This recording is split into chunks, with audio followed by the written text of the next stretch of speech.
Somos hermanos, ¿por qué no nos llevamos bien?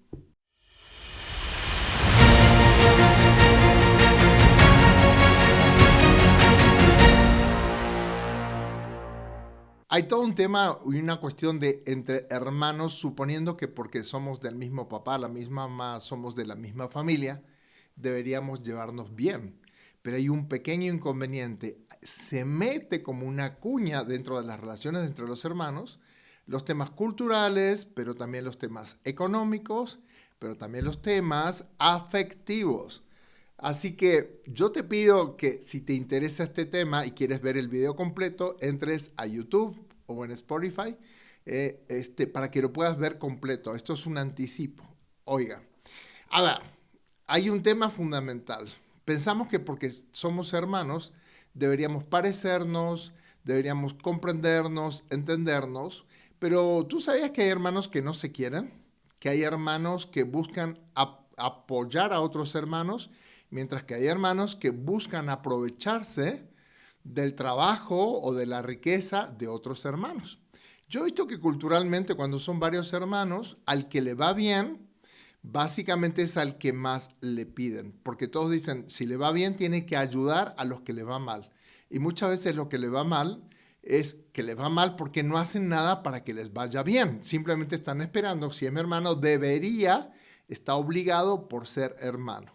Yo he visto que muchas personas incluso están temiendo a que las cosas le vayan bien porque dicen, donde mi familia sepa que me va bien, me van a pedir, van a estar encima y van a estar exigiéndome. Y entonces hay todo un tema cultural detrás de al que le va bien, con la pena es el que tiene que dar más.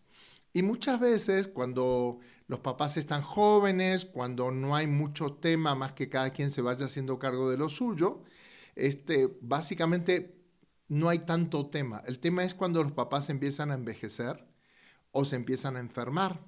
¿Quién se hace cargo? ¿Quién apoya? ¿Quién pone de su parte? Y van a ver que muchas veces pensamos, bueno, si son muchos hermanos, es mejor porque todos se van a apoyar. Y da la casualidad que hay hermanos que dicen, una familia de 7 hermanos, dice, yo no puedo, yo estoy muy ocupado, yo estoy lejos y demás. Y entonces normalmente se deposita en uno o dos de todos esos hermanos todo el peso y toda la carga. ¿Es justo o es injusto?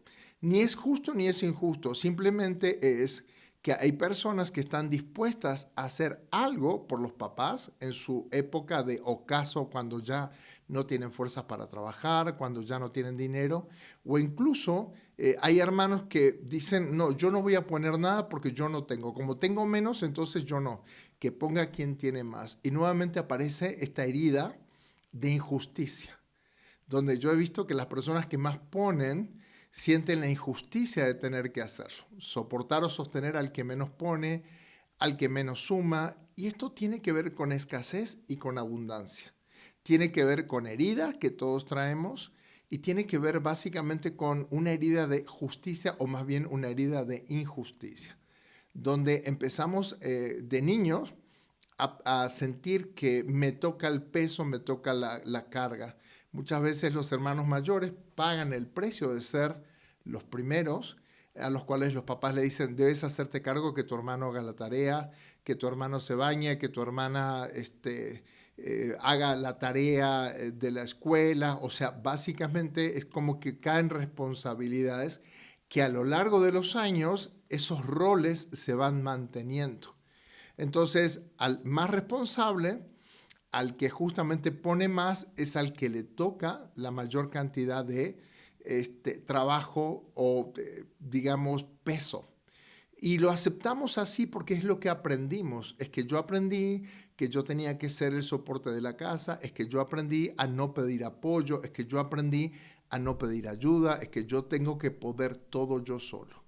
Y estas heridas que se van abriendo cuando somos niños, cuando somos grandes y no nos animamos a desmenuzarlas, a trabajarlas, a comprenderlas, a entenderlas, sucede que seguimos repitiendo el patrón inicial.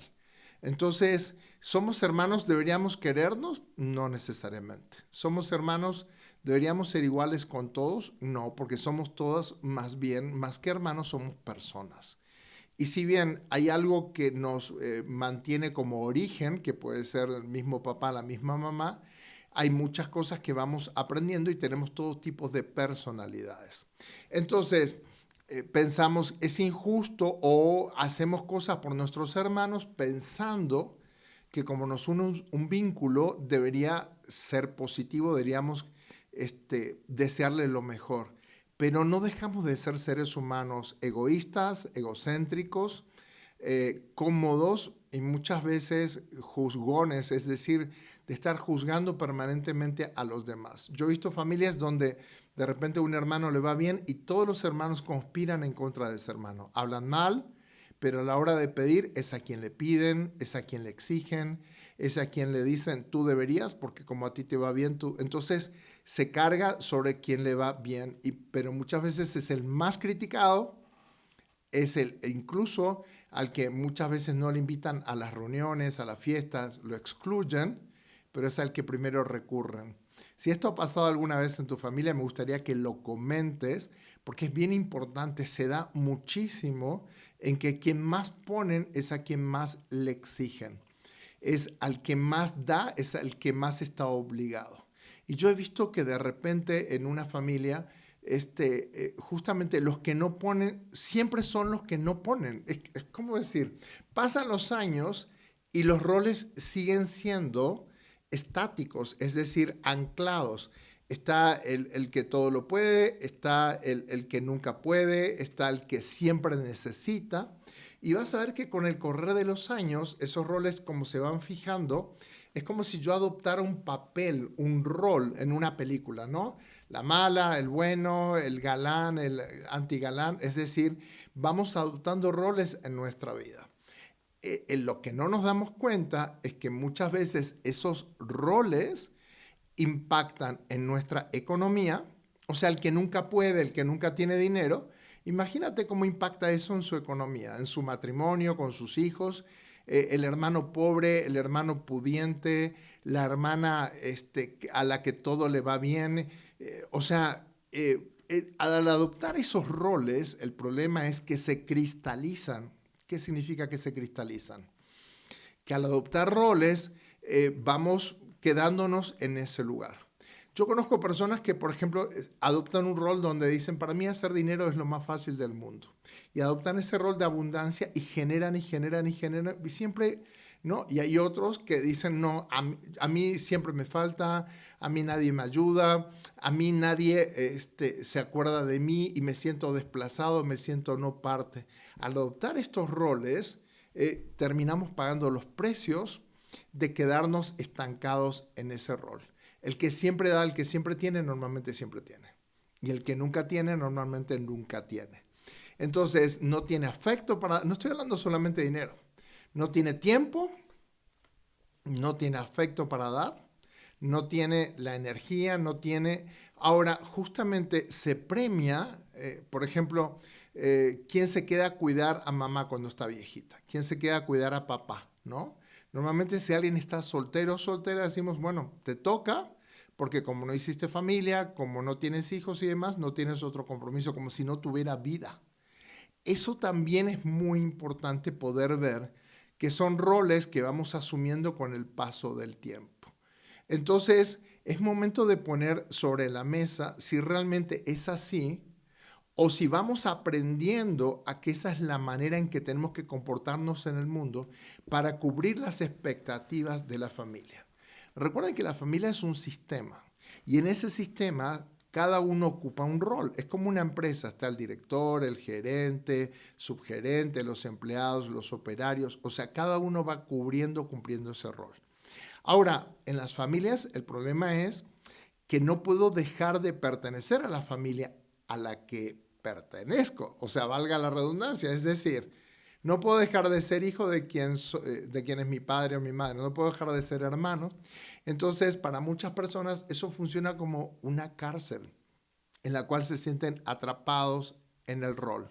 Y querer romper eso hace que terminen con un miedo muy grande que es a ser excluidos. El que siempre da teme que si deja de dar va a ser excluido, no va a ser tenido en cuenta y todas las clanes, todas las familias, al tener estos roles, hacen que haya personas que se adapten perfectamente a ese rol y haya quienes no se adapten a ese rol. El tema es que quien no se adapta a esos roles queda excluido. Y ese es el costo y ese es el precio a pagar. Quedar excluido de la familia. Que los sobrinos ya no te visiten, que ya no te inviten a reuniones, que en los bautismos no seas incluido en los, incluso en estos roles muchas veces terminamos haciendo reuniones y demás, invitando gente que no queremos que venga, como en las Navidades, como en los Años Nuevos, como en una boda, pero hay que hacerlo para poder pertenecer. Entonces, pertenecer al clan, pertenecer a la familia, tiene un costo muy, muy alto, que es muchas veces tener que soportar críticas, malos tratos, alejamientos o incluso exigencias con tal de pertenecer. Pero no pertenecer tiene un costo también muy alto, que es quedarme excluido. El punto es que podríamos empezar a pensar, ¿es la familia realmente el núcleo donde todos somos felices? O muchas veces, al no adaptarnos a las reglas familiares, terminamos excluidos o lastimados o heridos, o buscando la manera como con forceps, como haciendo fuerza para poder ser incluidos.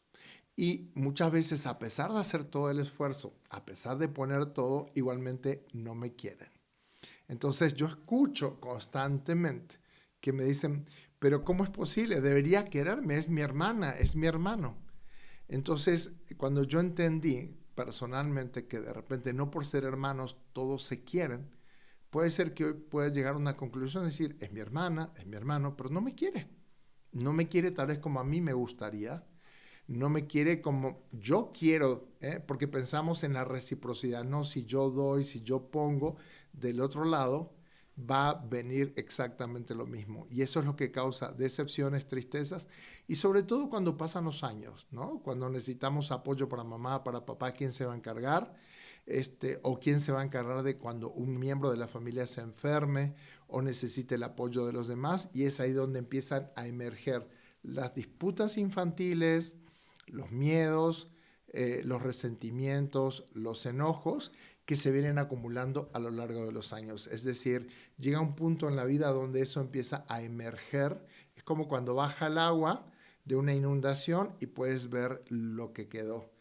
Y posiblemente nos llevemos sorpresas porque asumimos constantemente que porque yo me comporto de una manera, los demás deberían reconocer, aceptar o incluso reconocer de una manera optimista, positiva, todo lo que yo estoy poniendo. Ahora, quiero cerrar diciéndote, todas las relaciones que tenemos en la vida, podemos empezar a ver que son transaccionales, es decir, que yo te doy, pero tú me das, yo te doy, pero tú me das, y estamos esperando eso que llamamos reciprocidad. Cuando somos niños, papá, mamá dice, si te comes toda la comida, vas a comer el postre. Si haces tu tarea, entonces se te va a comprar un juguete, un regalo. En las parejas que terminamos haciendo exactamente lo mismo, transacciones. Tú me das esto, yo te doy esto. Tú me das esto, yo te doy esto. El tema es pensar que porque yo estoy haciendo transacciones constantemente, es pensar que porque yo pongo más, alguien más va a querer poner más o reconocer. Cuando eso no sucede, sobre todo en las relaciones matrimoniales, ¿qué empieza a pasar? La pareja empieza a romperse, porque siento que estoy dando de más o siento que lo que yo pongo no es reconocido de la manera que yo quiero. Entonces, no solamente en las familias entre hermanos, sentimos esta herida permanente de injusticia, que es que yo quiero que sea justo, que sea equitativo. Pero ¿qué pasa cuando las relaciones, desde mi punto de vista, no son equitativas, no son justas? La tendencia es hacerme para atrás, es quitar lo que voy poniendo y voy poniendo cada vez menos. ¿Y qué sucede en la otra parte? Que se dicen que si a mí no me dan lo que yo espero, yo también empiezo a retirarme.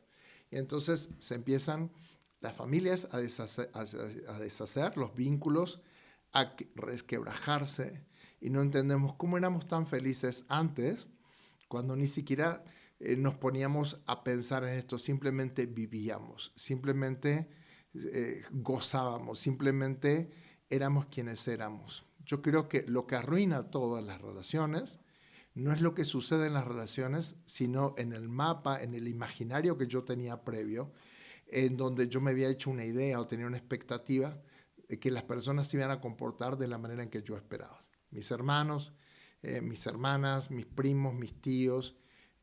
Triste es darme cuenta que cada una de las personas lo que busca es su propia conveniencia y muchas veces, a pesar de todo lo que yo le di, jamás me tienen en cuenta o viceversa. Yo tal vez no tengo en cuenta lo que otras personas piensan que me dieron de una manera sin medida.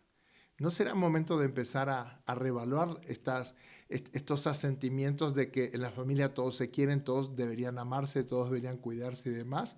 Y decir, bueno, posiblemente ese sea un mapa que tenemos y que nos guía y que sería lo ideal, pero en la realidad muchas veces el mapa no coincide con el territorio. Así que será el momento de abrazar lo que tenemos, de empezar a gozar lo que tenemos y lo que no tenemos, dejarlo ir y poder seguir igual y ser felices a pesar que muchas veces no tengamos las relaciones ideales y no tengamos las relaciones como nos hubiese gustado, como cuando éramos niños, donde simplemente vivíamos, disfrutábamos y éramos felices. Soy Hugo Pereira. Gracias por acompañarme. Si quieres ver el video completo, recuerda en YouTube como Hugo Pereira Training, en Spotify como Hugo Pereira Podcast y por supuesto también en Instagram como Hugo Pereira Training. Y proponme temas. Si te interesó, sígueme. Gracias.